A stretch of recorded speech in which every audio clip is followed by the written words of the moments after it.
Now I request Hindi writer Sri Ramesh Chandra Shah. मित्रों, ये एक बहुत ही विरल अवसर है जबकि साहित्य अकादमी का जो सूत्र वाक्य है, भारतीय साहित्य एक है जो यद्यपि वह अनेक भाषाओं में लिखा जाता है, उसका मूर्त रूप प्रत्यक्ष रूप देखना, अपने समानशील व्यसनियों से मिलना यहाँ पर एक बहुत ही उत्तेजक अनुभव है। मैं अपनी बहुत छोटी सी सूक्ति सरी की कविता से बात शुरू करना चाहता हूँ। गांठ के भीतर वह कौन सी गांठ है जो कभी नहीं खुलती, बात के भीतर वह कौन सी बात है जो कभी नहीं बोलती।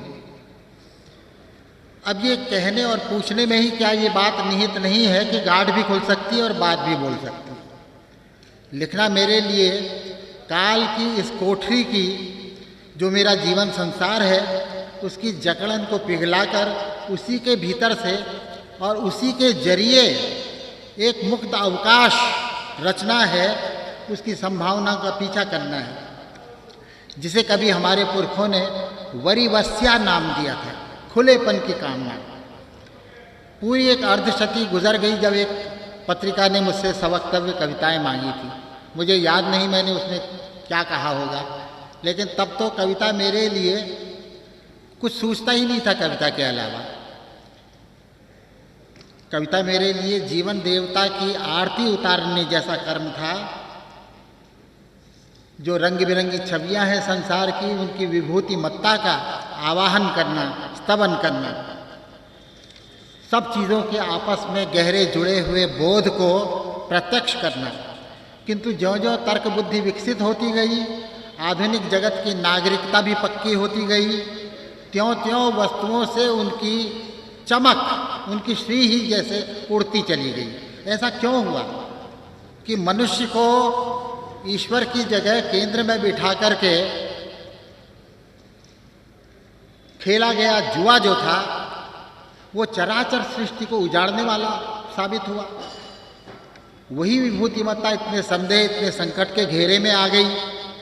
तो अब बुद्धिशाली कवि भी होता है अपने ढंग से, वो क्या करे, कैसे अपने कवि कर्म को, उसके जो आधार में जो श्रद्धा बुद्धि है उसको उबारे। तो मैं ऐसा हो गया कि जो एकाग्रता पहले सिर्फ कविता पर निछावर होती थी, वह गद्य के गलियारों में कथात्मक गद्य, कथेतर गद्य, इतना सारा गद्य लिखने की मजबूरी आखिर मुझे क्यों आ पड़ी। मित्रों, महान कवि W.B. येट्स ने अपनी मृत्युशैया पर लिखा था कि man can not know truth but he can embody truth. आदमी सत्य को कभी नहीं जान सकता, लेकिन उसको सदैव कर सकता है, साकार कर सकता है। ये कुछ वैसी ही बात है जैसे हमारे उपनिषदों में कही गई है कि जो सब होकर के सबको नहीं देख सकता वो किसी को नहीं देख सकता।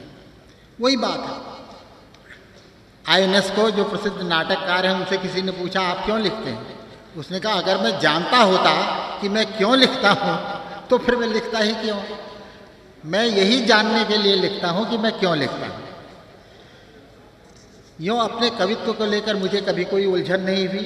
कविता हो या कथा सृष्टि हो, मेरे लिए मेरे जीवन संसार को मीनिंग देने वाली, अर्थ देने वाली, बारंबार उसमें प्राण प्रतिष्ठा करने वाली क्रिया है। लेकिन ये अर्थ कोई पहले से पा लिया गया अर्थ नहीं है। बार बार उस पर अनर्थ का घटाटोप घिर जाता है, तो बार बार उस अनर्थ से लड़ना पड़ता है, अपने पाए हुए अर्थ को फिर से कमाना पड़ता है। ये जो कविता की वाग्देवी है बड़ी ईर्ष्यालु देवी है। उसका पुजारी किसी और विधा में ताक झांक करे ये उसे पसंद नहीं आता। लेकिन अगर ये सच है तो मेरा डरना स्वाभाविक है। वैसा एकनिष्ठ कविताव्रती होने का दावा भी मैं कैसे करूं भी तो यहाँ कौन मान लेगा उसको? नहीं मानेगा। तो फिर मैं कविता में ही उत्तर की जगह एक प्रतिप्रश्न खड़ा करता हूँ। शब्द बताओ कहना क्या है? शब्द बताओ कहना क्या है? मेरा तुम्हें, तुम्हारा मुझे, उलहना क्या है? शब्द बताओ कहना क्यों है? शब्द बताओ सहना क्यों है? तुमने हमको, हमने तुमको पहना क्यों है? साहित्यकार से हमारे समाज की क्या अपेक्षाएं रही हैं और भारतीय साहित्य ने किस खूबी से सदियों तक उन अपेक्षाओं को पूरा किया है, इसे ध्यान से देखना समझना आवश्यक है। एक विशेष तरह की बुद्धिमत्ता साहित्यकार से चाहिए, वरना इंजीनियर हैं, डॉक्टर हैं, सोशल इंजीनियर्स हैं और पॉलिटिशियंस हैं, फिजिशियंस हैं, क्या क्या नहीं है, सारे टेक्नोलॉजिस्ट हैं। तो वो कौन सी बुद्धिमत्ता है जो कि साहित्यकार से ही प्राप्त हो सकती है?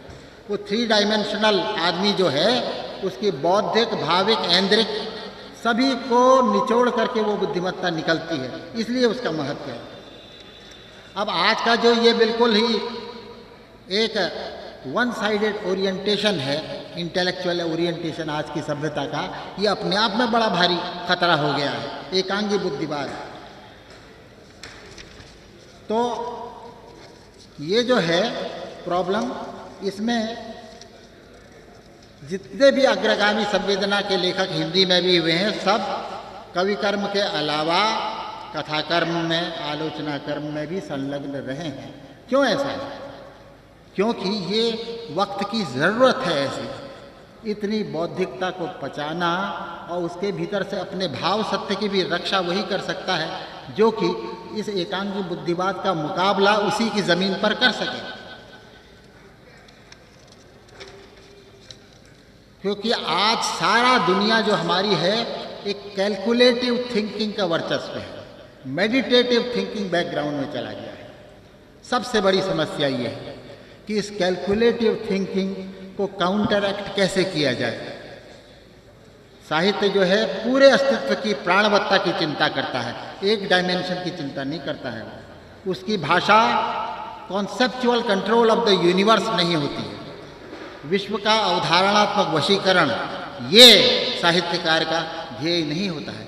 लेकिन दुर्भाग्य से इस वक्त का जो सोच विचार है वो यही है, पूरे एक इम्पीरियलिस्टिक, बिल्कुल ज्ञान के प्रति भी, नॉलेज के प्रति भी, रिलीजन का भी, रिलीजन में भी इम्पीरियलिस्टिक टेंडेंसी ही उसी की प्रेरणा बन गई है। जैसे सबसे बड़ा खतरा ये है पूरी मनुष्य जाति को या तो फेथफुल या इनफिडेल में बांट के देखना, इससे उससे ज़्यादा काला दिन संसार के इतिहास में कोई था ही नहीं, और ये उसी का परिणाम हम भुगत रहे हैं।